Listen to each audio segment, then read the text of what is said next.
To order. Morning, prayer. Father, we come to you now, Lord. We ask you, Father, give us the wisdom and knowledge we need to make the decisions best for the people of Hendry County, Lord. Father, be with the men and women that have their lives on the lines right now, Father, whether foreign or domestic soil, protecting our rights to be here tonight, Lord. Every soldier, Father, be with them. Give them peace, Father, and guidance. Father, be with the ones that are in the streets tonight of Hendry County, our Sheriff's Department, our EMS workers, Father, and our fire departments that keep us safe daily, Father. Father, be with our schools, Father. Keep them safe, Lord, in this time. Father, again, I just thank you for everyone in the Hendry County staff that does what they do every day, Father, to make the county work. And Father, we just give you all the glory and the honor in Jesus' name. Amen. Amen. I pledge allegiance to the flag of the United States of America and to the republic for which it stands, one nation, under God, indivisible, with liberty and justice for all. Madam Clerk, roll call. This is a regular meeting of the Hendry County Board of County Commissioners being held Tuesday, March 10th, 2026 at 6 p.m. in the City Commission Chambers in Clewiston, Florida. In attendance are Chairperson Raymond Iglesias, Vice Chair Emery Howard, Commissioner Emma Byrd, Commissioner Mitchell Wills, Commissioner Michael Atkinson, County Attorney Matt Rollerson, County Administrator Jennifer Davis, and Deputy Clerk Sharon Congleton. Welcome to tonight's meeting. If you're here to speak in reference to any of the agenda items or anything after, we ask that you please fill out a comment card right there beside Shane in the first pew. There's the cards. If you'll fill those out and turn that into Madam Clerk, she'll get that to us. If you have any mobile devices, please silence them at this time. Moving along, bids. Item A, request for quotes, installation of a septic system for road and bridge compound in Clewiston. Yes, sir. We received 2 quotes. We advertised online, Demand Star, and we sent it out to several vendors. But low quote came in from Giffen Enterprises LLC in the amount of $27,500, seeking board approval. Mr. Chair, motion to approve option 1, A, B, and C, please. Okay, we have a motion by Commissioner Second. Howard, second by Commissioner Byrd. All in favor? Aye. Motion carries. Thank you. Thank you, Shane. Okay, next item on the agenda is the consent agenda. Do we have a motion to approve? Can we pull C3? Okay, we're going to pull C3, Volunteer Fire Department Handbook. I make a motion that we accept everything else except for C3. We have a motion by Second. Commissioner Byrd, a second by Commissioner Atkinson to approve consent agenda with the exception of C3 that's being pulled for discussion. Okay, all right, let's take a full vote.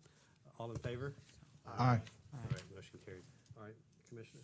So I'm good with everything in it besides back pay to January 1. So if it was the will of the board to do back pay to January 1, we would need a motion to be able to do that. We did budget it in this year's budget. Okay, so, And I'll make that motion. okay, we have a motion by Commissioner Atkinson. Do we have a second on that motion? Second. Second by Commissioner Howard. All in favor? Aye. Okay, thank you, Michael. All right, awards and appearances. All right, so, is that in that bag? And it's not in this. Is there anybody here for the Irish American Heritage? No? Okay. Do I need to read that into the? You can just acknowledge it if you'd Okay. like. All right, hold on. Okay, we're going to acknowledge it's Irish American Heritage Month. Not sure how that got on the agenda, but let's thank them for asking it to be on here. Mr. Blissett is not here, but can I recognize him even though he's not here? So Michael Blissett is with Road and Bridge for 10 years of service. I know that he's not present. He's got some other issues tonight, but I do want to thank him.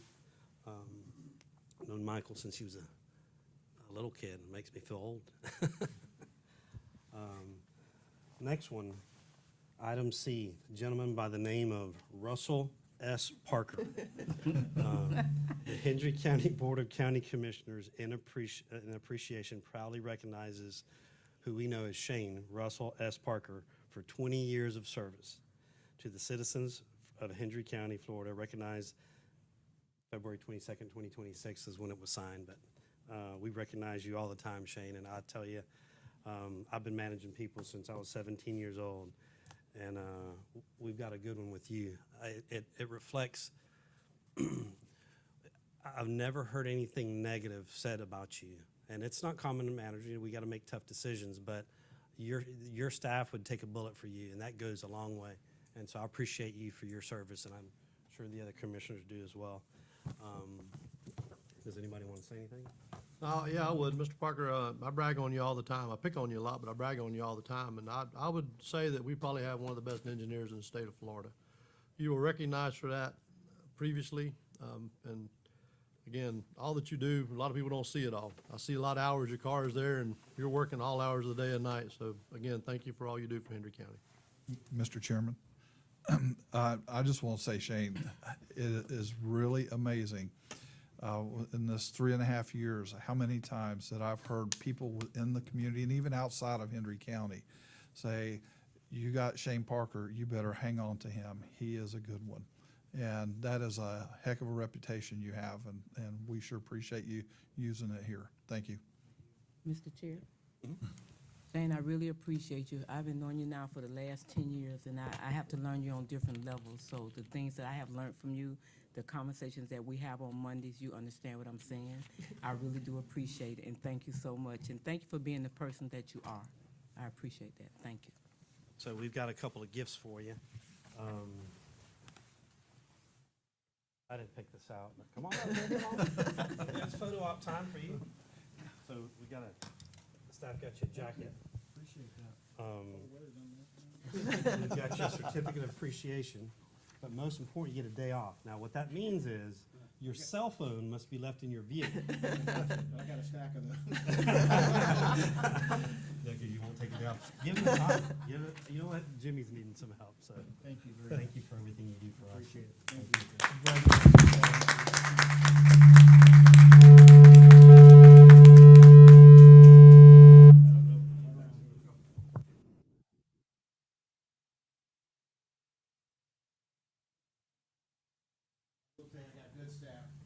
Yes, you do. All right. All right, if you turned your mic on, I'll turn it back on. Next item is Craig Frey with the 2026 Crop Progress Report. How you doing, Craig? Good. Been a little busy lately, huh? Come on up. When you go up to the podium, say your name for the record, please. Sure. My name is Craig Fry. I'm the Hendry County Extension Director. And yeah, I was asked to share some updates from crop losses from recent freezes. And unfortunately, as you probably have started to hear some, I mean, it wasn't really good. So across the board, generally is easily 30% losses. Some crops are 60 to nearly 100% losses. So beans were one of those that was reported nearly 100% losses across the area. Tomatoes, if they were younger, they were okay. Sometimes it depends on the stage of growth. If they're older, you're definitely losing out. The fruit that was on there was lost. A lot of growers tried to pick heavy ahead of time, and now because of that, plus the gap, the loss, and the regrowth that needs to happen for many crops, but tomatoes in particular, there's a pretty decent gap in production and supply. Peppers is one that got hit pretty hard. I mean, growers are out there all night trying to elevate the water, trying to get a couple of extra degrees, sometimes covering things. New transplants are covered with everything from hay to plastic plates to plastic cups and soil even, which sometimes helps. Sometimes they get beat up when they're windy. Watermelon is a huge spring crop, and it was right when we were going in the ground, and so definitely hurt us on that. Now, watermelon's fairly adaptive and is able to, even if with a lot of foliage die back, is able to grow back. It's just you're going to have reduced yields, reduced total production. Citrus, it's always harder to tell with a perennial crop exactly how it's going to respond, and with the greening disease, trees are stressed already, so there's a potential. I mean, we've seen it in different weather events in the past where you've had a stressed field, and then it just collapses when you have something else that's even more, another big stressful event.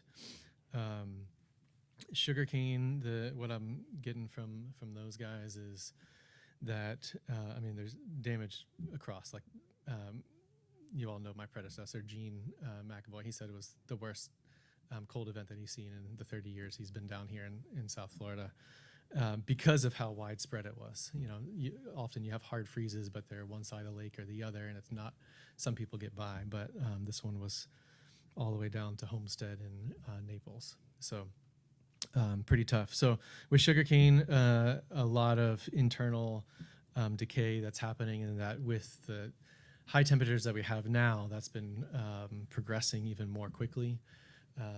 Sounds like at this point they're still able to get some of that out of the field. They're not really sure how long that'll be able to continue to. They hope to be able to continue to harvest till May, but it'll just depend on what sugar levels are and how much of that dieback continues to happen internally. Then on the pasture side, I mean, as you drive along the grass, I mean, around the county, you see a lot of pastures that have died back, and then you all know that we're in a drought too. So that doesn't give us any hope, really. You know, if we had some good rains coming through here, that would help accelerate the regrowth, but that obviously hasn't happened. So some lower lying areas that have some soil moisture will regrow obviously quicker. It's been, you know, above average temperature, so that helps, but that's just a small percentage of the area. So generally the quality of forage declines with freeze events, and it takes a while. So I think the only good news is that recently the Secretary of Agriculture did declare a disaster emergency for the state of Florida for these freezes. So that will help our growers in the long run.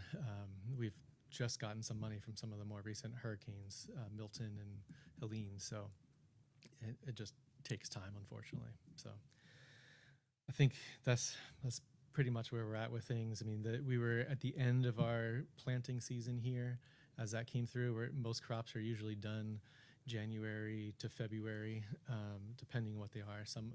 A couple of the shorter season crops go to the end of February, so that at least we had a decent amount of the season where we were productive, but definitely a significant amount of loss, unfortunately.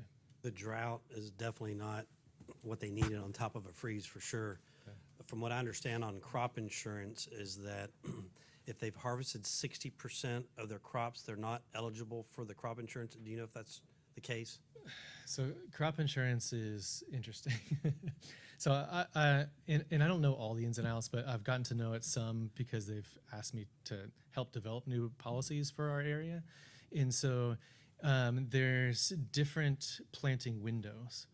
And then you're right, it has to be a certain amount of loss in that window. So part of it is, and we've tried to do this on some of these newer policies, is be strategic about when does that window start and stop, and because of when we are most likely to have freezes, because you don't want to have a situation where you lost everything at this point in time, but half of that goes on one window and half goes on the other window, and you don't actually get your protection from it. So that is an issue. And again, every crop is a little bit different.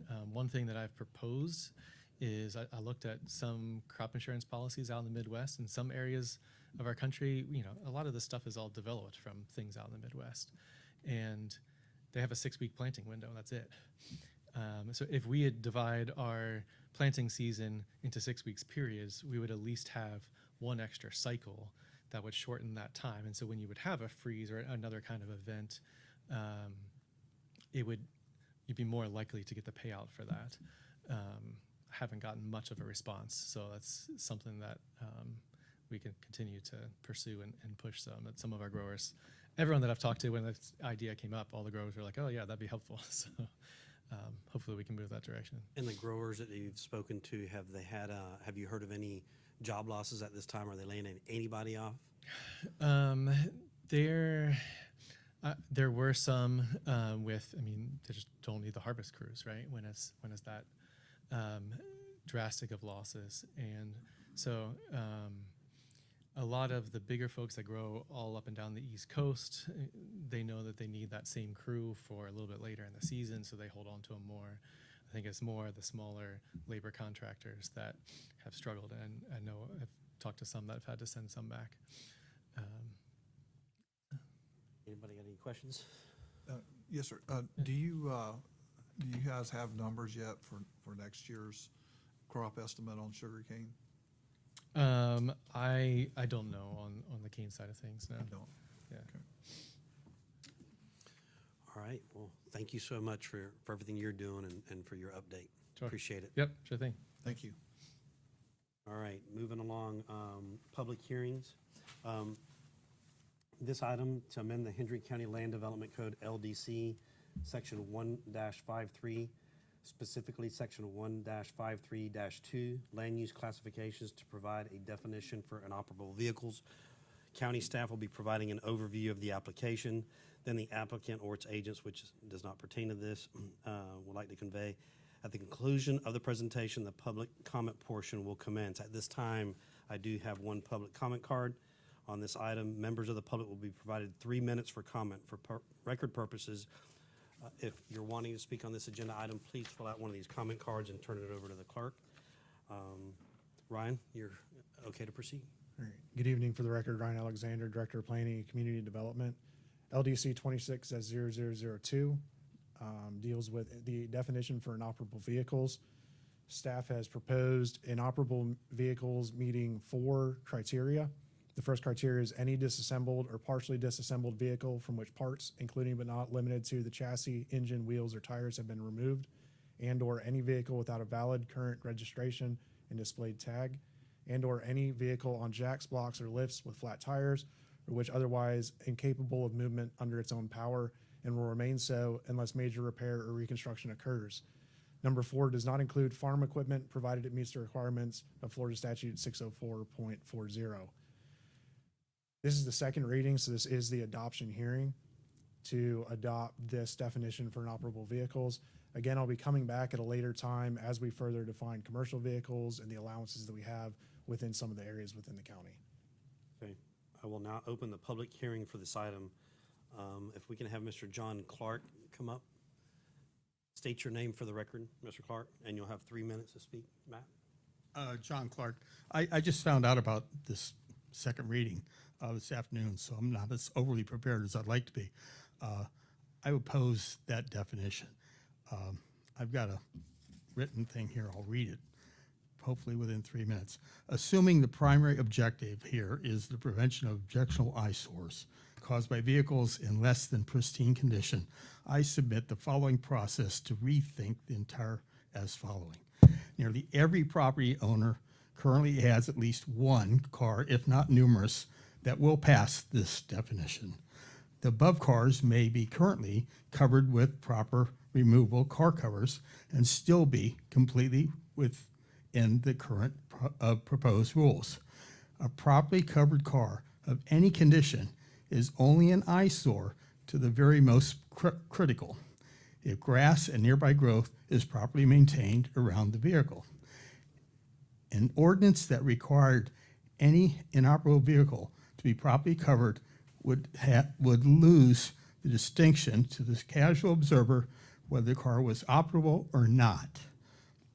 It would be easy to limit the number of inoperable vehicles based on a lot size, for example. Say 1 car on half an acre, 2 cars on half an acre to 1, 3, 1 to 2 acres, and so forth.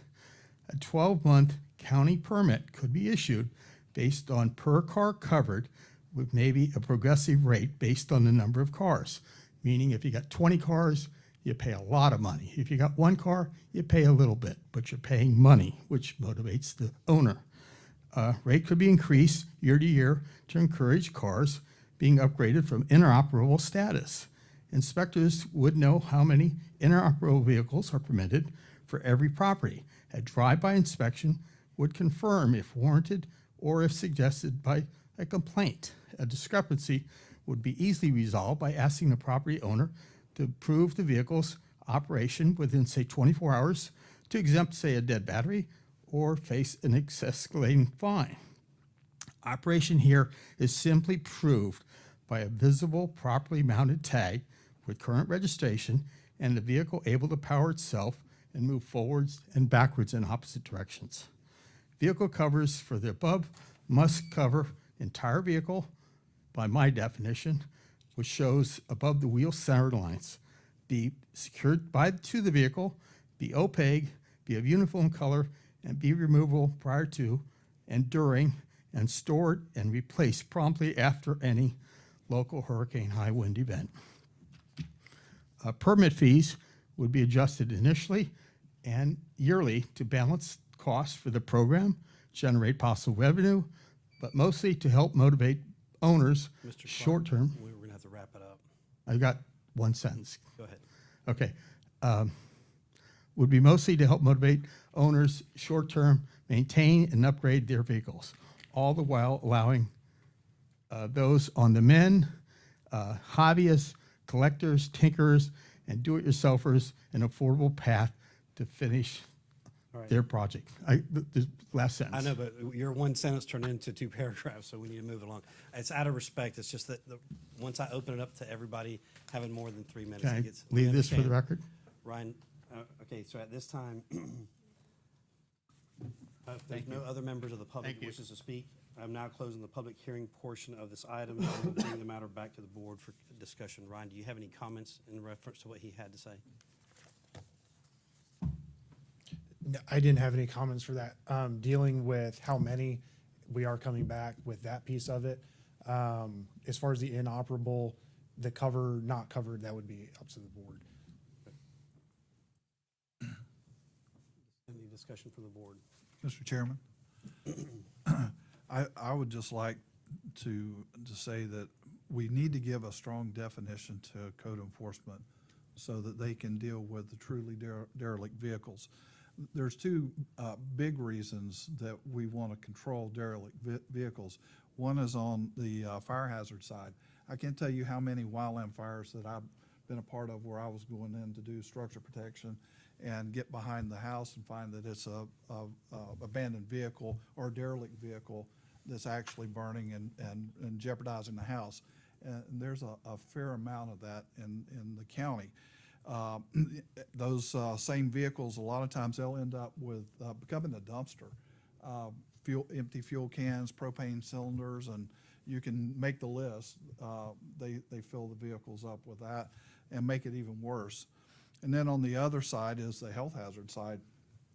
Derelict vehicles typically end up holding rainwater, which breeds mosquitoes. You've got feral cats and other animals that breed inside those vehicles. And so at some point it becomes a hazard to the community. And that's why a strong definition, I think, would be the right thing for code enforcement.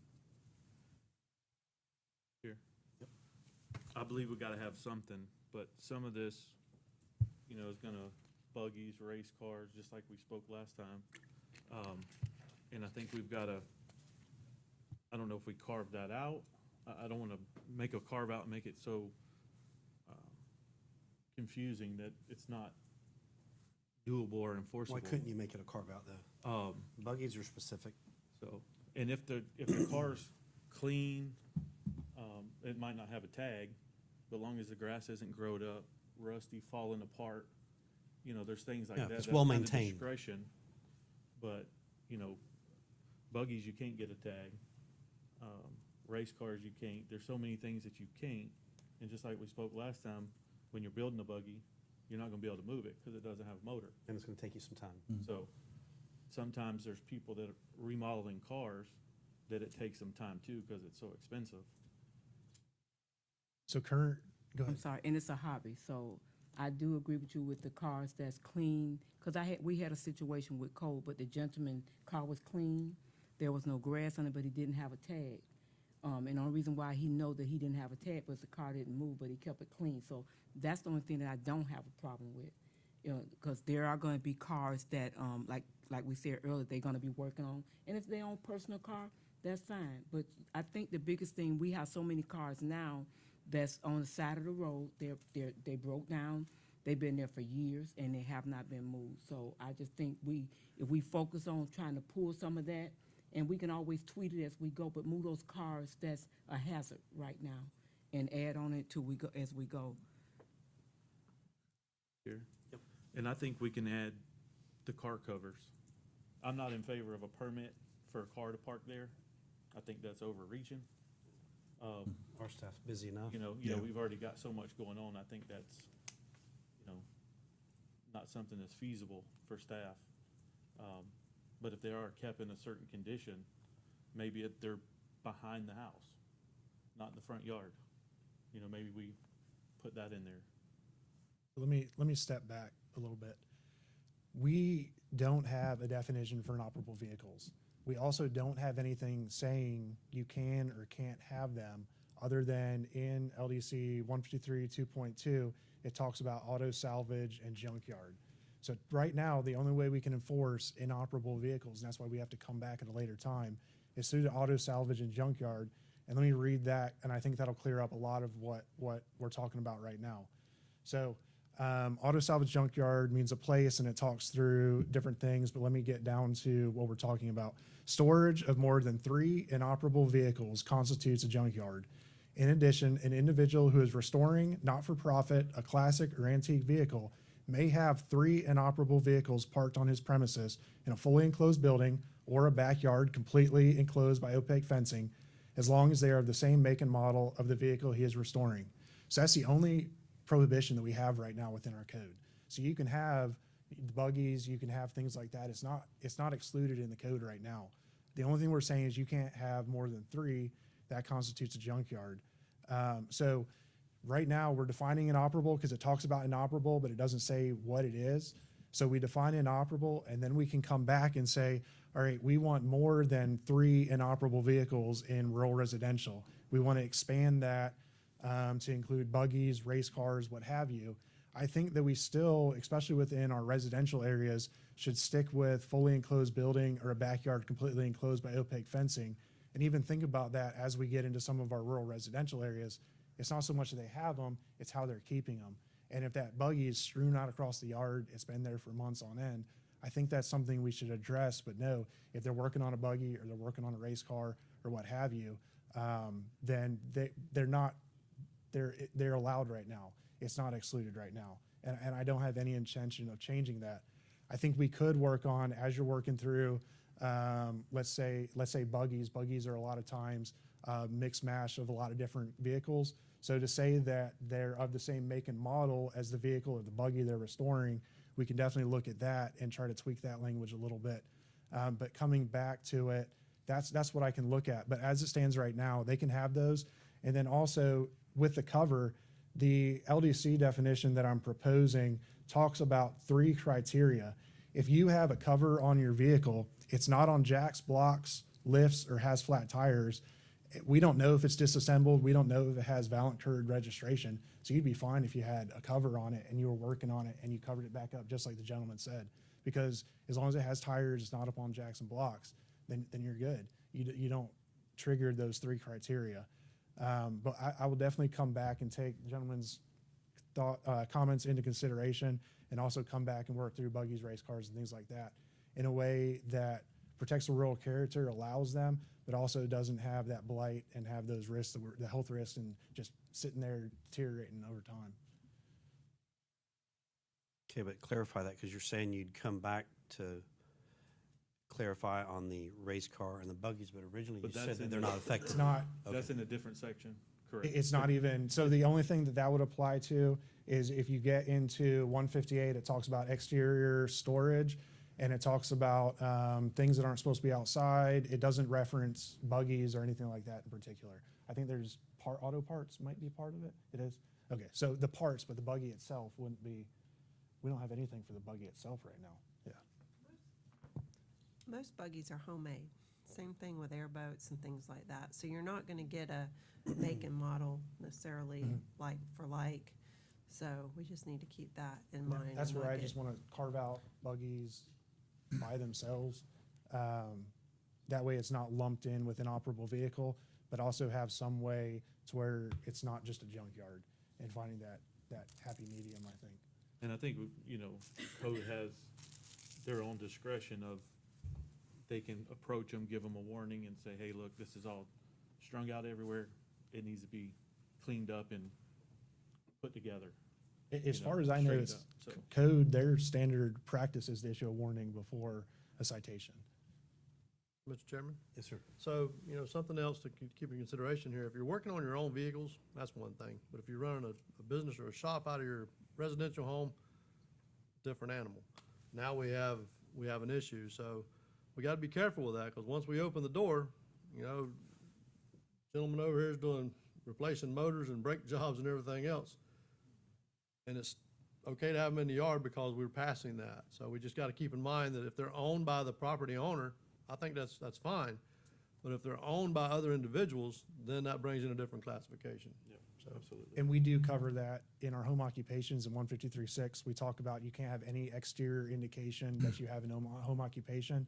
So if you had vehicles strewn about or you were working on people's cars in your driveway, that wouldn't fit within home occupations either. So that's where we would go at that route.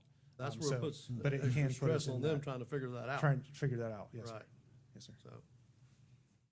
All right. Do we have a motion? So we're going to need a motion and a second, and then we'll go to roll call vote. So exactly what are we motioning then? Because there's so many Don't have a things. with definition code. right now. Yeah. Option, The motion would be to adopt the definition as presented or at the board's discretion. discretion. Well, Mr. Chairman? To Chair Matt Rollerson, County Attorney for the record. So the purpose of this is to provide a definition for an operable vehicle. This doesn't this doesn't change the aspect of the code that currently regulates that. So this isn't a license to go cite people for inoperable vehicles necessarily. So it's still adhere to the code. So that's something it's gonna come back to you. This is just because we don't have a definition and we're getting ready for citation process. So it's to provide that also. So that would be two sections, possibly two sections of the code that would be implicated. But this is, Mr. Chair, this is additional to the ordinance that we already have to give them teeth to be able to cite someone? Well, it defines what an inoperable vehicle is, and currently we don't have that. So Okay. if you take a code case to the magistrate and say, well, the vehicle was inoperable because it didn't have a tag or it didn't have wheels and currently they can go, well, there's no definition for an operable vehicle, and that puts us in a bad spot legally to uphold those a notice of violation or citation in the future. This will come back? The allowances will come back at some point. Inoperable, this is the adoption reading.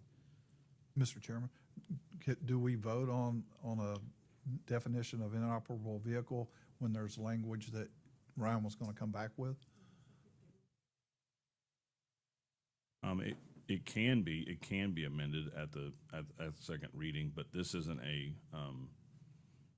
the enforcement mechanism is not included in this. This just provides a definition for an inoperable vehicle. And if we want to amend what that means, we can.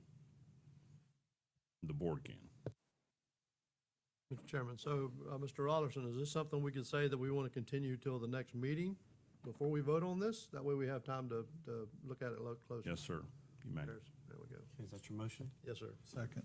We have a motion by Commissioner Wills, second by Commissioner Howard. We need to go to a roll call vote. One question. If we put this off to the next meeting, the next meeting, then it'll have to come back? Or will that consider the second I don't meeting? believe so, but Second I'll reading? verify that.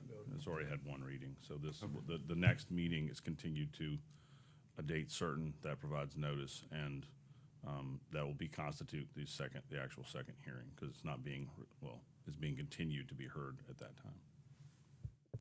So, Mr. Chairman, I'll amend that, this comes back to the next meeting, the 24th of this month in LaBelle. Okay. We have, so moved. Second. All right, Madam Clerk. Commissioner Atkinson, Yes. Commissioner Byrd, Yes. Commissioner Howard, Yes. Commissioner Wills, Yes. Chairperson Iglesias. Yes. Okay, motion carries to bring back to the next meeting.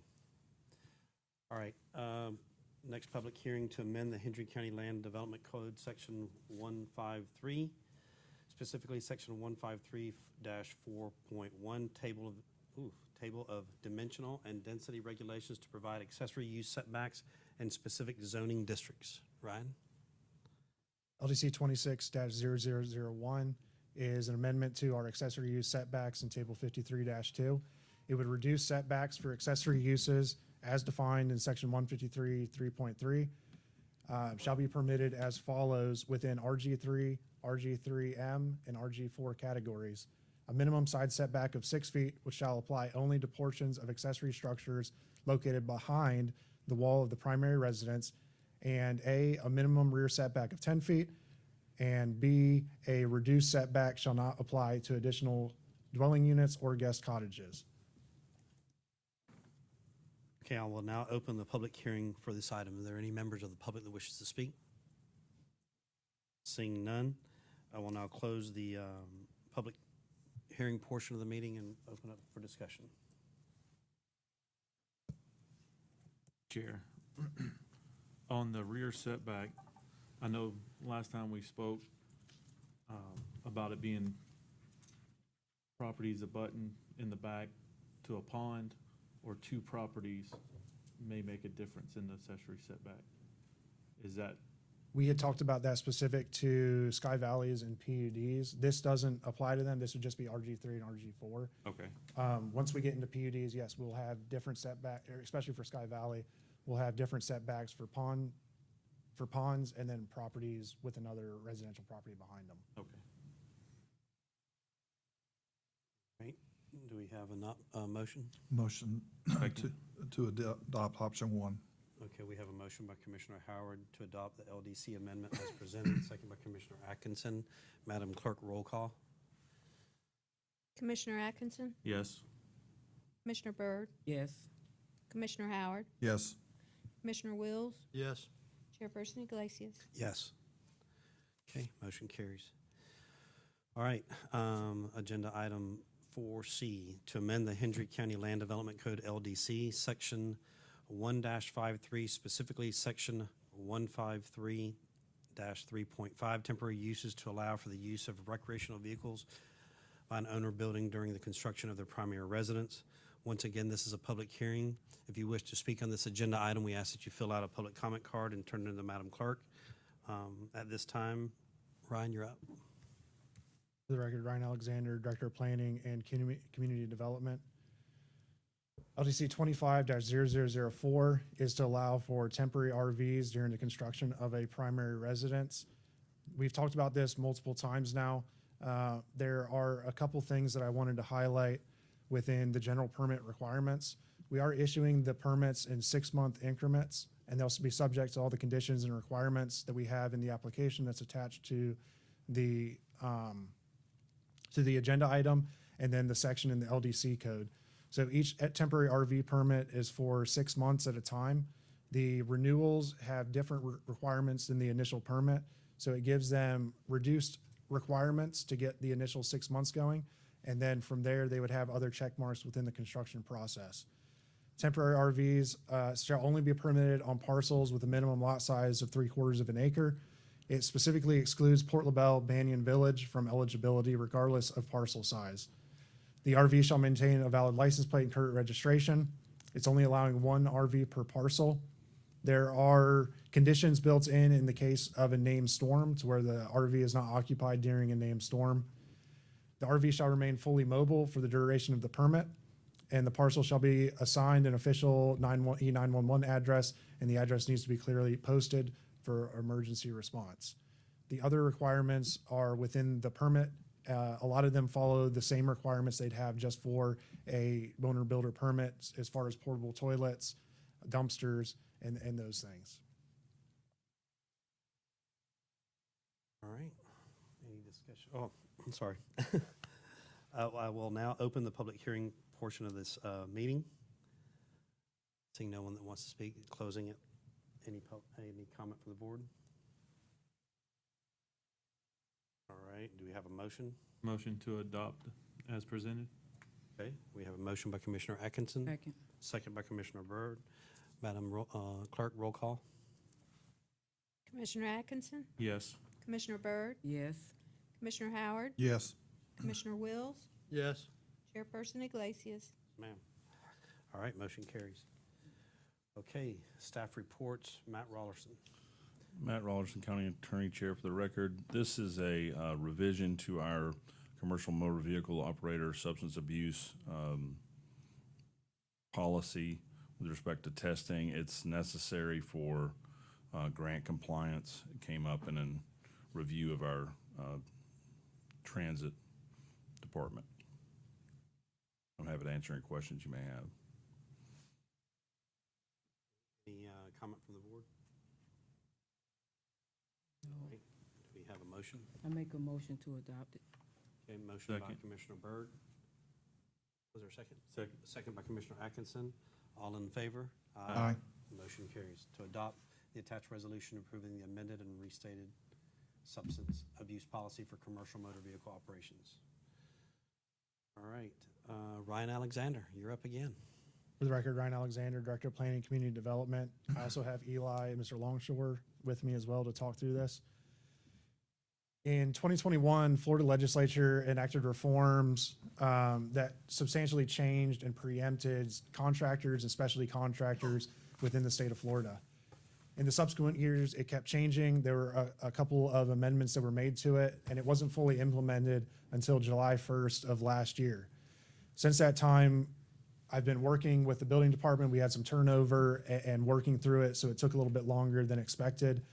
But we have come up with a framework based on other counties' input, based on the building officials' input, and working with Mr. Rollerson as well, to develop a licensing and registration requirement that aligns with the state and also makes it to where it isn't overly burdensome for the county. The biggest change within the contractor categories is they changed the number of contractor categories. Some of them moved within different licensing boards. They're not reflected within the land development code. So you'll see alarm 1, alarm 2, and electrical will fall underneath the electrical contractor licensing board, construction licensing board. Solar water heater changed, drywall changed to specialty, and aluminum specialty structures are now a specialty license. Within the existing contractor categories, they still have to register. Nothing is changing within existing contractor categories for Hendry County. Specialty contractors were reduced significantly, and they were changed. The definitions and the scope of work, the scope of work were changed for most of the categories. We only had 4 that lined up with the new scopes and moved on to the new state-defined specialty contractor definitions. Now, the biggest thing within specialty contractors, though, is although they have this list and some of them carried over, anything within the specialty contractor licensing category is now voluntary. So there's no requirement to do work within the specialty contractor categories that I have listed in Table 4. There's no licensing that's required to do that work. Some of the scopes that have changed, and like I said earlier, some of the contracting categories amended, and they moved some things to where they are required to have a contractor license. And in that case, the specialty contractor, regardless of their current certification, wouldn't be permitted to do the work. It'd have to be under a GC. So the specialty contractors that don't have licenses now would be pulling permits under owner-builder permits or working underneath a contractor.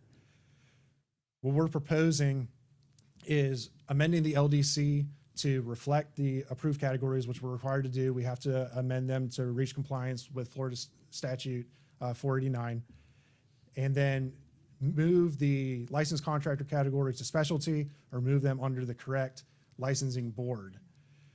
The new categories are administered by the state, and like I said, they're voluntary. So any of the work they do would not require a license. They could get a voluntary license if they wanted one, but they would not be required to have one to continue performing their specialty trade. So that leaves the specialty contractors in a situation where a lot of the input that I've gotten, well, especially contractors saying, well, we can't do work anymore. That's not the case. They can still perform everything within the scope of their specialty contracting license without a license now. It's voluntary. If they would like to go get a license, they can go to the state and get that voluntary license so that they can show that they're a licensed contractor. But again, it's not required by any means. I've worked with the building department on typing up a memorandum for current contractors. And again, they've been notified of this. It's been ongoing for quite a while, so it's no surprise to anybody. But to work with contractors, anybody that's their scope of work changed, making sure that specialty contractors understand that they can get voluntarily licensed from the state, but they do not need a license to a license to perform the work. And then also working on a FAQ form for the general public to let them know that some of the work performed does not require a license anymore. If they would like to have a licensed contractor do it, then there is a voluntary license that can be obtained from the state. But again, they don't have to have that license. We'll align the rest of the LDC requirements with the state requirements, which means that reducing the number of our specialty contractor licenses that we recognize, and then removing local competency examinations or qualifications. Again, they can go to the state to get the voluntary state certification, but without having that required, it would be, we're prohibited from actually requiring any licenses, so it would make local licensing unenforceable. And at that point, they could just go to the state, get their voluntary license if they would like to have a state license, which would work in Hendry County. They can file it with us, but again, it doesn't really help them out in any way. Did I say anything wrong, Eli? All right, good. It's been a learning experience for me over the past couple of weeks. It's a lot to take in, and a lot of times I was scratching my head going, why'd they do this? And Eli or Mr. Longshore have, well, this is, or Matt would say, this is why they did it. So everything in table 4, you can do without a license. That's correct. Makes no sense. So gas line, That's correct. okay. I that's a good one. questioned, I did the same thing. I went through them and I said, well, what do you mean they can do this? Structural steel, structural masonry, structural carpentry, all that, like, it's insane. Window and door installation, like that doesn't, You know, windows and doors are a little bit easier to comprehend, but structural is, Some of it had me building demolition. Mr. Building Official, what do you think about that? And this Mr. is what happens when you have state legislatures that doesn't know anything about what they're doing, Mr. Chair, unfortunately. I thought the purpose of that, when they brought it up, that is to keep people from being bad players. I come in That's during mind-blowing. hurricane season and fix on your house, and I don't have license.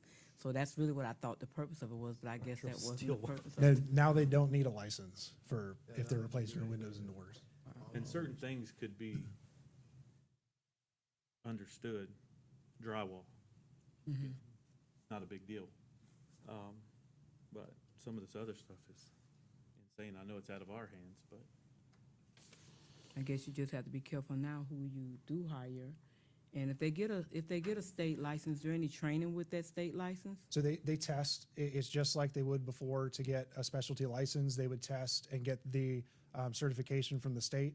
And that's what we're trying to work with the general public and let them know, although it's voluntary, if you find somebody that does have a specialty license, that would be preferred, or that's the only way we can say that this person actually knows what they're doing, essentially, is to recommend they get a voluntary specialty contractor. But again, we can't require it, or they could just go under an owner builder and hire anybody to do it. Buyer beware. if you can do it without, why would you go through the headache of going to the state for one and getting on a list? Because now you're held under different guidelines, where if you don't have a license, something happens, you just walk away from it. And the homeowner is the one that's in bad shape. You know, and there's nothing to fall back on the unlicensed contractor, so. Chair Matt Rolston, County Attorney for the record. My look into this would kind of indicate the intent of the legislature was twofold, was really so that counties that they thought were being overburdensome with respect to licensing contractors, it was a meat cleaver instead of a scalpel kind of approach to what they considered overreaching. And also, I think the theory was, well, if we do this, then those folks will work under state licensed contractors, and I don't think that is the result that they're going to find is going to happen here. So, but they kept moving they passed this about 5 years ago, and they kept moving the implementation date year after year, but finally last year, July 1st, it became effective. I wasn't sure they were ever going to actually do it because it's such a bad idea, but they did. So I would assume, moving forward, then people that are doing this type of work are going to have more failed inspections. Would you agree? So if that's the case, can we charge them more? And I mean, are you going to walk them through everything they've done wrong? So can you charge them more if they're not a licensed contractor? I'm assuming and the legislature says we cannot, but that would be a Talk about thought. reinspection. You see where I'm going at? If we're gonna waste county staff to, Yeah, and also the reconstitution of the Construction Licensing Enforcement Board will provide some ability to, if we've find some bad actors, then regardless of whether they have a license or not, we regulate who pulls permits in Hendry County, and that can be another tool.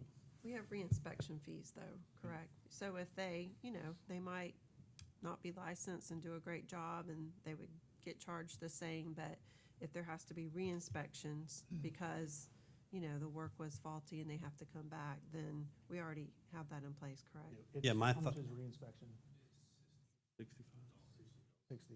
yeah, my question is whether or not we can charge a higher reinspection fee to someone that it's not licensed, that's not, just, I'm We just throwing that run out into there. this with owner builders all the time, building homes, and they don't know what they're doing. It's just something we work through.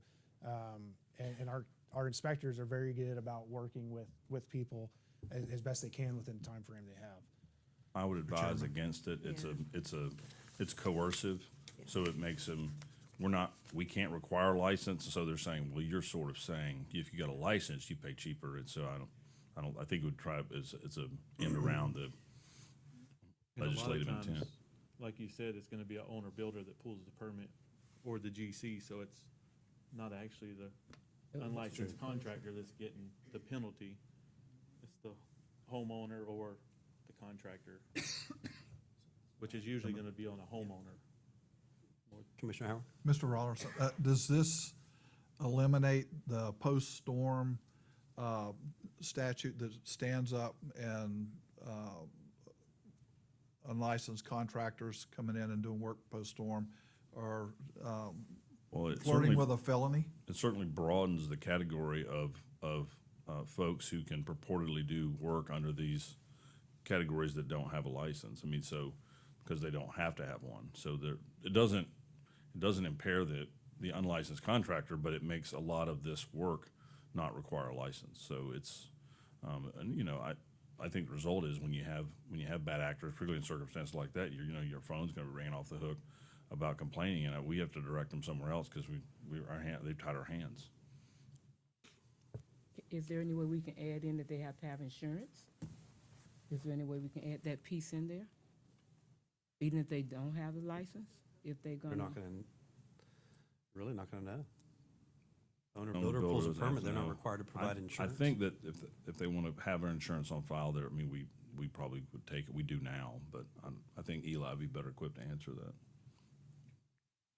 Or Mr. Longshore.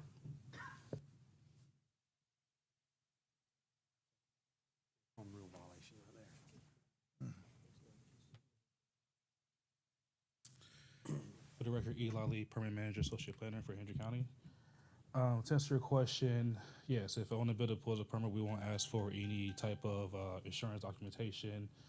As Ryan discussed, as the state statute talks about, it's voluntary, right? So the state statute talks about, if you're within that certified specialty contractor license category, how you define it, you're not required to get a local license.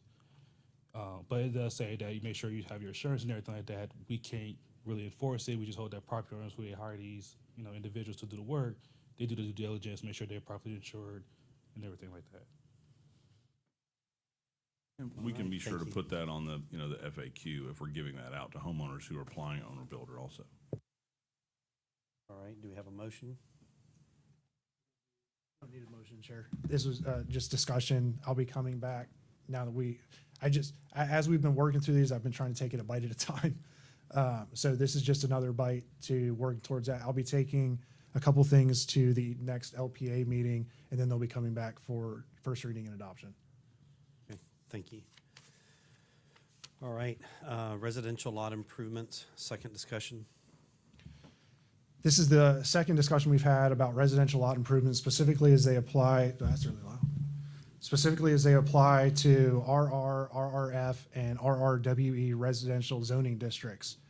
Within our residential lot improvements back in 2022, the board passed requirements for residential lots under construction before they could receive their CO.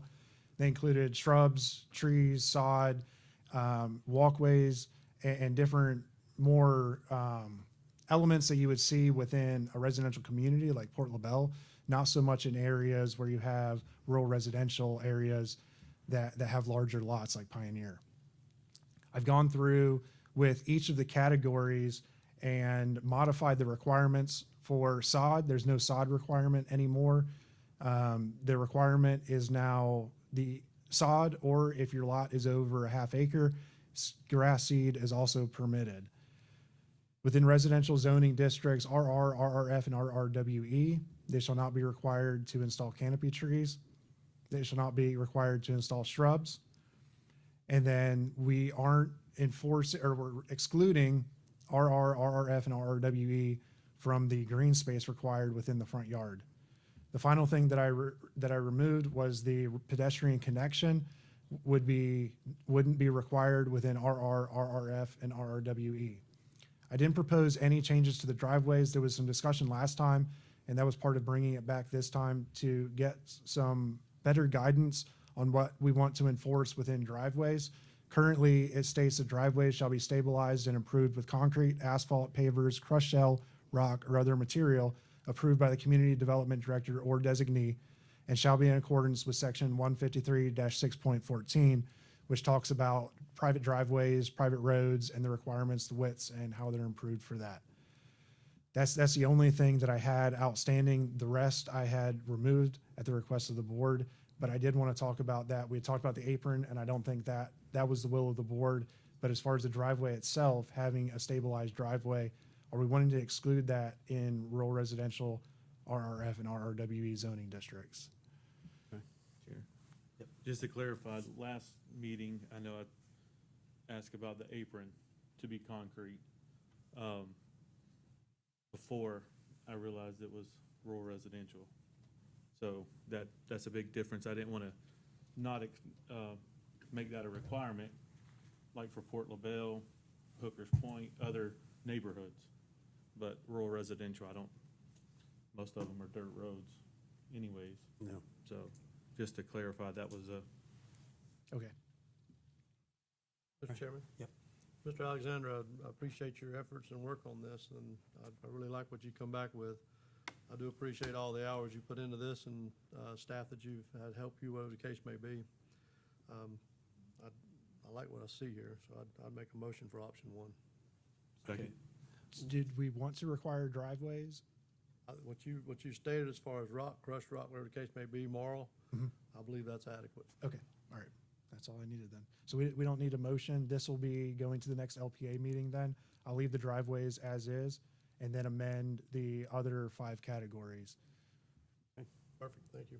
And as Commissioner Will said, thank you for your hard work, all y'all. I know we've had a lot of conversations on that here recently, so. I'm sorry, and I apologize for Yeah. this. I should have caught this earlier, but when we say driveways and we're talking about rural residential, there's like where you park your vehicle next to your home, but then a driveway could be very long in a rural residential area. So are you saying that you want the entire? Just the connection to the county right away is what I think. Connection, okay.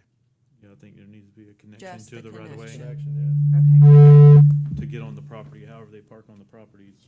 that's their problem, Yeah. yeah. Could be a okay, two-lane. I just want to make sure that it's Park just the path. connection. So just the connection for all the properties. Now in, let's say Wheeler Estates or Montura, just the connection, not a full driveway? Yeah, I think it's a connection, which we have driveway, there's restrictions for driveways now, correct? There's X amount of base rock coverage upon the culvert and different things like that, so it's already in place, really, that part's already in place. But I don't once- think we should make them run it all the way back to their house. Right, that's what I mean. Okay. Once you get in there, it could just be a dirt. Improving the Right. connection and then, let's say, what do we have for mines? Is it 50? No, it's 100 feet for mines. We're not doing that far. Okay, scratch that. I'll come back then. I'll at the next board meeting, I'll have some language then for the connection to make sure that we're accurate on that. Okay, Okay, thank you. I think that's it. Shane Parker, transit lease agreement between Hendry County and Transitions Commute Solutions. Yes, sir, this is a lease agreement between those, what you stated, but it's because the current one's fixing to expire at the end of March. This will be basically a 2-year agreement, just shy of it, ending at the same time as our 8th Amendment with Transition Commute Solutions. That's for the using our vehicles. Second. Commissioner Byrd, your microphone was off. Will you repeat that, please? I make a motion to accept option one. Thank you. Second. Okay. A motion by Commissioner Byrd, second by Commissioner Howard. All in favor? Aye. Motion carries. Thank you. All right. Ms. Hunter, are you presenting or is Jennifer? Okay. Opportunity zones. Good evening, Commissioners. For the record, Emily Hunter, Community Relations and Legislative Director. So this item is requesting, well, first of all, it's for discussion for you all regarding opportunity zones. So we currently have one opportunity zone located in the county. It includes Everglades Airport, Harlem Community, as well as Hookers Point. Right now, the Florida Commerce is accepting recommendations that will ultimately go to the governor, and then the Department of Treasury will make the final decision on new opportunity zones. Opportunity zones are incentives to bring in businesses to low-income communities. So it provides capital gains, deferment, and other incentives for businesses. So we have 3 additional opportunity zones listed. Sorry, plug that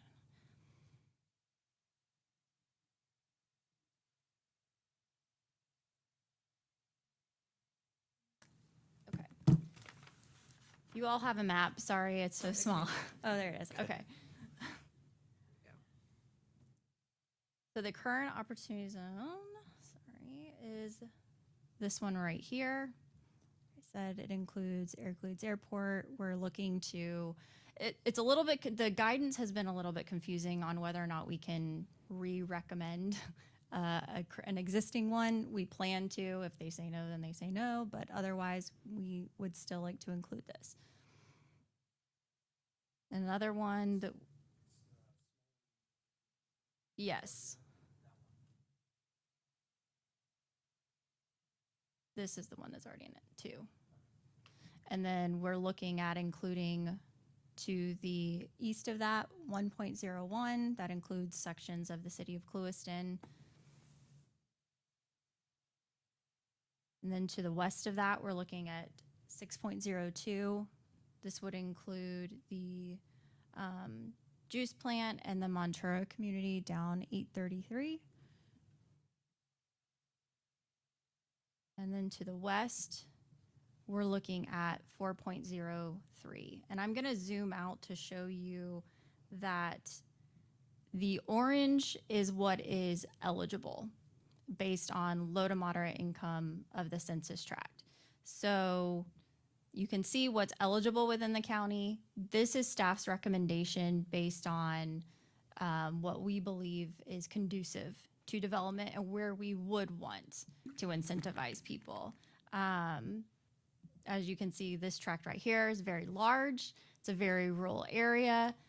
Staff's recommendation would be that we do not include that as a recommendation just because of the rural aspect of that area. And then same north of the river, not necessarily where we want to attract development.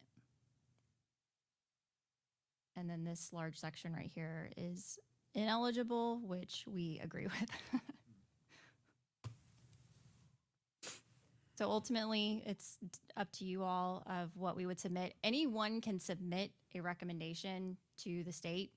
So this is just us as the county formally making that recommendation, but anyone can go online and do that as well. I recommend. And just to clarify, it has to be the whole track, the whole census tract. That's what we understand, yes, sir. When's the deadline on that? It's through April, so end of April. And they've been asking for it, so we. Mr. Chair, I recommend that we adopt option one, to recommend the staff for the opportunity zone and authority, give them authority to, on behalf of the county. Okay, we have a motion by Commissioner Byrd. Do we have a second? Second. We have a second by Commissioner Atkinson. All in favor? Aye. Motion carries. Thank you. Thank you. Any old business? This is a hearing of the public. If there's any member of the public that wishes to speak about a non-agenda item, you may do so at this time if you fill out a comment card. Seeing none, business by district. Don't have much to say. I do know Sugar Festival coming up, Brown Sugar's coming up. I know they're working on getting everything that they need. Appreciate staff trying to work with them through this. But you know, behind every good man, there's a good woman. Everybody know that, right? So Shane, to you, I would say that because of you, you good because you're white. But Tommy, I want to say happy birthday to Susan. Happy birthday. May God bless you with many, many more. Thank you for being who you are. That's why he act like he act. I know it's because of you. Okay, thank you. Happy birthday. Thank you. Shane, two things. County Road 8, Old County Road 878, do you know when the paving's gonna? Yes, sir. No, sir, but I did send the last meeting, 2 meetings ago, I think. It was actually in Clewiston. You asked about the loan and stuff, and Right. so I had some missing information. I got all but one piece. I'm waiting on a contractor. I sent what I had with my estimate over to Ian, and so when he gets back from vacation, we'll go over it, and loan comes in, then we can do some paving. Okay, and one other thing, the curve on Fort Denode Road, if you're going west, that first curve, the Yes, sir. inside of that, Right. is there any movement to get Not that yet, but repaired? we can install a 5-foot paved shoulder in there, but I just don't have, I got my guys tied up right now to get to it, but Okay. it's on the list to do. Okay, thank you. You're welcome. Mr. Parker, any updates on Wheeler, what's going on in that area, road-wise? We heard anything back from the postmaster yet, and what's going on with that? Have we Give you moved some forward on that updates. any? Wheeler Road, we have a contract with AIM Engineering. It gets ready to expire in August, which is not enough time to do a design project. So staff issued another RFQ for professional engineering services to do roadway design and stuff. And that RFQ, the response to that RFQ is due March 25th. And then we'll go through the selection process, hire another consultant, bring it back to the board, bring it back to the board for you guys to approve the selection, negotiate a contract, get that approved, and then we'll do an SDA for design services. But I did ask the current engineer to provide us a ballpark cost estimate for budgeting purposes, so I can get with the county administrator about how much money they think we'll need to design and permit that road.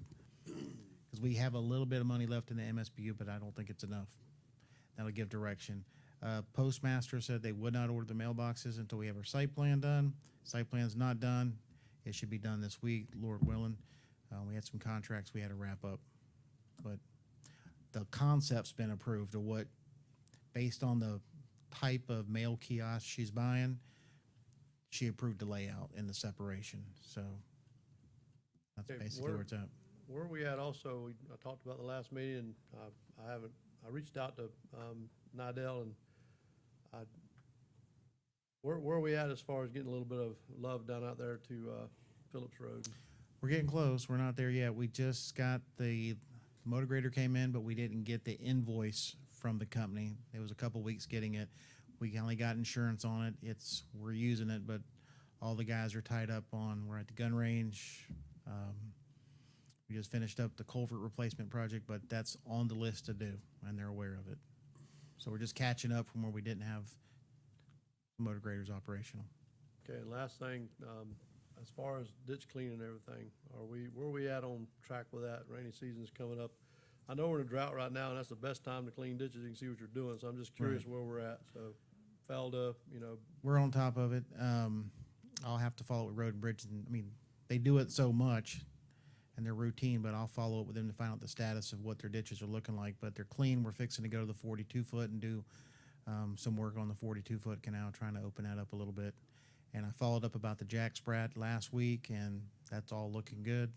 So, and the Messer, on the portion of the Messer Canal we maintain is looking good. But when it goes down to the DOT right away, we'll have to probably clean some out when it hits the Helms Road right away. But overall, I'd say it's looking good. East Hendry County Drainage District canals look good. We just was there this afternoon. and the Sunshine Acres in that area. It's been quite a while. Right. I know we had some restrictions there as far as being able to get in through some of the fences and yards and stuff. Just out of curiosity, have we looked at that recently? Not the ditch that I believe you're talking about that runs through that we Right don't through have the an middle easement. of it, yeah. We can revisit that, but no, we haven't looked at that. That's the main one. A lot of the road ditches in there, they were able to get to, and Right. they did quite a bit of work through there. If we can get a right of entry, we can, actually, if they give us an easement, it'd be nice, but we can see about getting easements, if not right of entry, and put a track hoe in or a skid steer or something, clean it up. Yeah, probably a skid steer. All right, I appreciate it, Mr. You're Parker. welcome. Thank you. Commissioner Atkinson? A couple things, Shane, the building out here in Hooker's Point, I know you're getting a new septic system, Yes. and we're in the middle of budget, but Right. next year, can you look at getting that building painted? It looks horrible. Can look at that, yep. Everything around it got cleaned up, and now the building looks horrible. Mailboxes in Ladika and Pioneer. Do we, No different than the last Have time we any- spoke. Just, we got quantities from Postmaster, I think his last name's Quaid.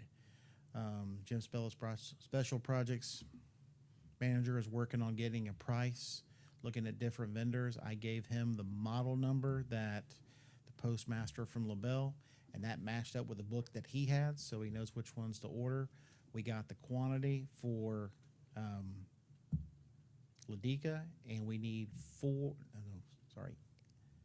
8 parcel boxes for Pioneer. We don't need any more mailboxes. And Jim's already got, Jim talked to me his idea. We agreed upon something that could work, that we can install those where it would be ADA compliant and just extend to the west. okay, and that's with no roof. That's with no roof, and then just do a slab back to the parking lot. Road and Bridge can do the dirt work, someone else can pour the concrete, but he's working on a price. I haven't seen it yet, but I know Okay. he's working on it. Can we see if we can get those numbers sooner rather than later? I'll come help staff form it and pour it, the concrete. Whatever we gotta do to get those done, quick as possible. Montura's, I know, is a little bit bigger deal, but if we can try to get some numbers back on that so we know what we have to do. I did talk to Quaid. He wasn't thrilled about charging per box, but maybe if we could do something like the garbage MSBU, where as their house comes online, they get charged an MSBU for a mailbox. And so that is what, we've got to come back to you, the board, once we get these numbers. So Jim's working on the numbers for the boxes, but then we have to get the numbers for the, whatever construction it is that we're going to be. So when we brought this to you originally, the idea was we're going to recoup the cost, right, from the folks that are using these boxes. And so, we felt, we all know this isn't our responsibility, but we're doing it because it's our responsibility to our constituents because they've got to get mail. But we want to structure it in such a way where the folks that are utilizing the boxes are the ones paying, because the folks that are not utilizing the boxes, they may be paying themselves to the post office in Clewiston or to wherever else.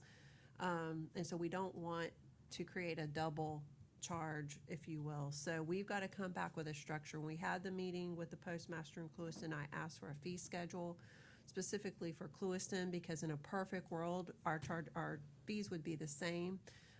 What Commissioner Atkinson is saying, he wasn't thrilled that we were going to charge, and I said, well, you guys charge, so why wouldn't we charge, and that just, was going nowhere fast, so we just ended that part of the discussion. But that's going to come back to you to adopt some type of structure, whether it's a fee schedule.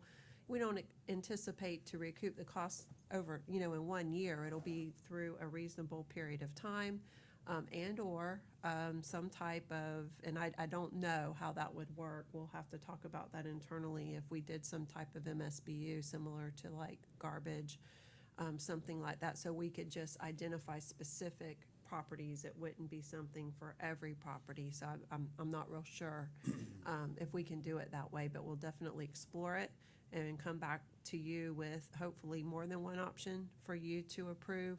And then, you know, that's how it'll basically, we'll recoup whatever those costs are over time.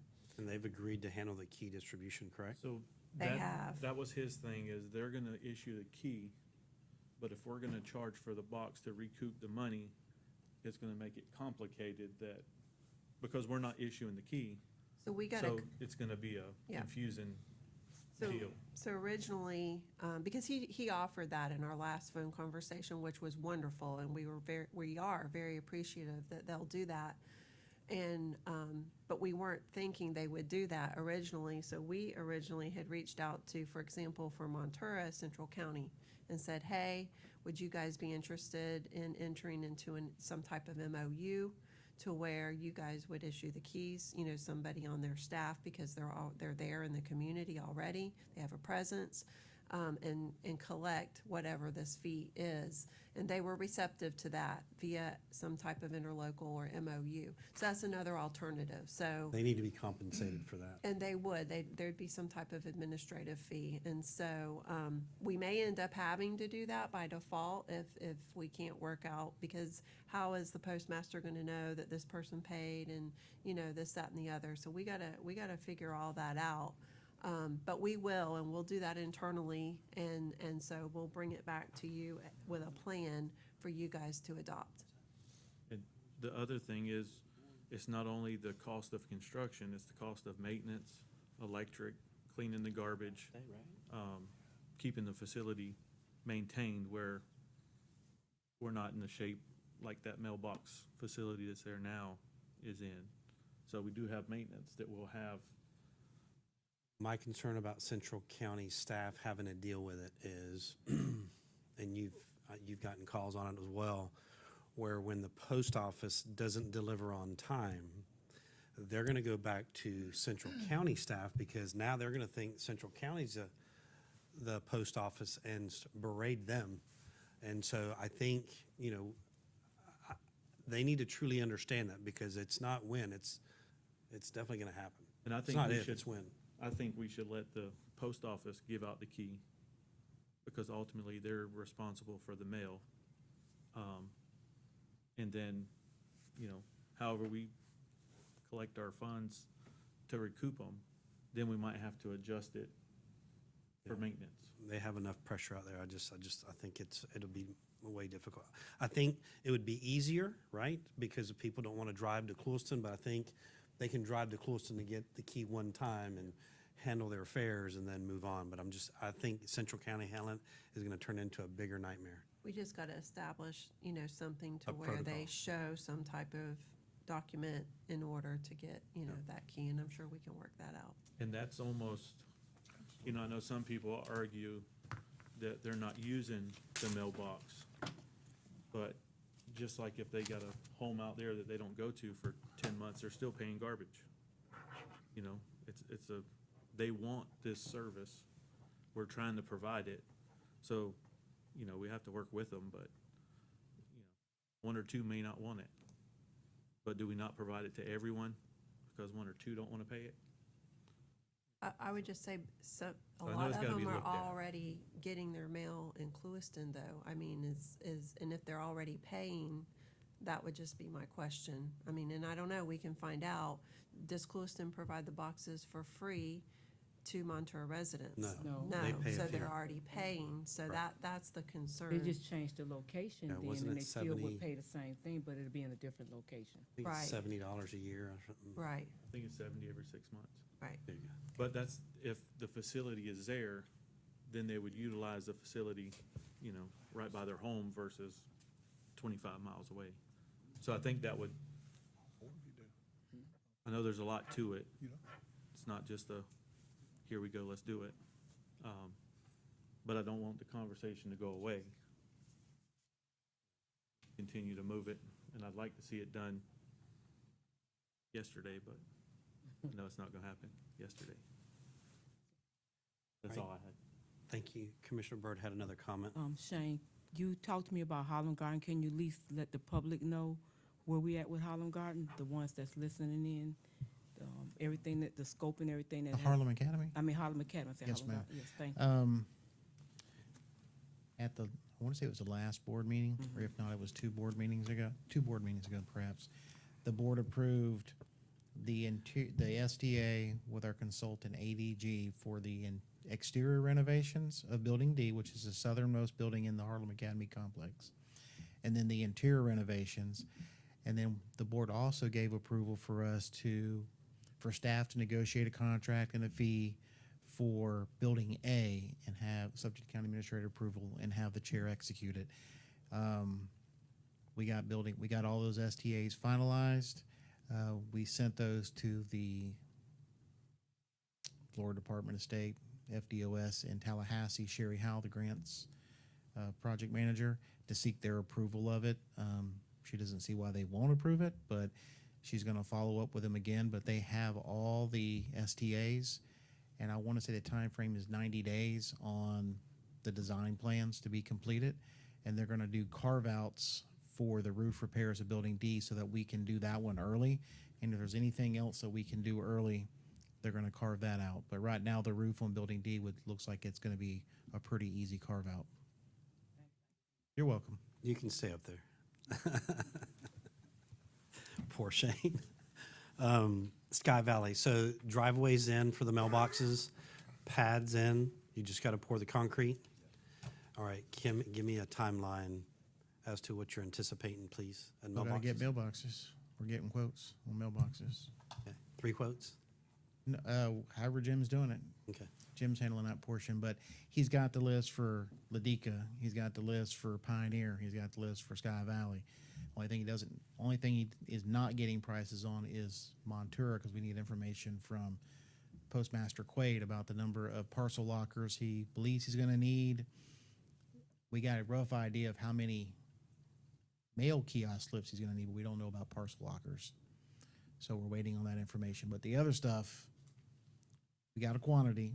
We just need to get a price. So what I'd like to see is rather than just kind of waiting to do them all at one time, I mean, if you've got one that's coming online sooner than the other, let's go ahead and move on it. Let's go ahead and get it ordered, built, move, you know. Well, So- Jim said there was a definite discount on the bulk buy when he was going through it, but it's a significant number of boxes. You're probably looking at, just shooting from the hip, I want to say we talked about, Commissioner, 20 was going to be in Ladika, 10 on each side. And then there was 8 parcel lockers. And then I don't know, Sky Valley, 82 lots. There's probably, let's say, I think it was 5 or 6, so 28, 33 boxes we're gonna need, 33, 34. I don't know what the time frame is for them to get delivered. You know, like, are they already made, sitting in a warehouse somewhere, or do we gotta delay that? We're just waiting for that information. Just remember, with fuel prices going up, that freight's going to go up as well. So, lastly, I want to thank Commissioner Wills for bringing this up. As we know that session's getting close to an end, but then starting back up again because they can't get along. But Senator Pasadomo is serving her last days in the Senate. She's been a champion for Hendry County. She's been a champion for the state of Florida. I know that other cities had recommended or gave her gifts during legislative session, whatever you call it. Can we do something for her? We need to do something special for her, because I can tell you, as I've gone back to look at the dollars that we've recouped from state appropriations at about $1 million average per year for our ask, not counting everything else. In the last couple of years, we had $38.5 million, and that's truly because she was Senate President. And I would just like to make something special for her, please. I think we were planning on doing it after session, correct? Yeah. You're right. Yeah. Well, so the problem is she's torn down her house and she's built a place in Yeah. Tallahassee But, I mean, while we she's didn't wanna- rebuilding, but we need yeah. to, We we'll didn't figure that want her out. to have to run down here Understand. during session, so. we thought- Understand. Yeah. Yeah. So, other than that, I don't have anything. So thank you, everybody.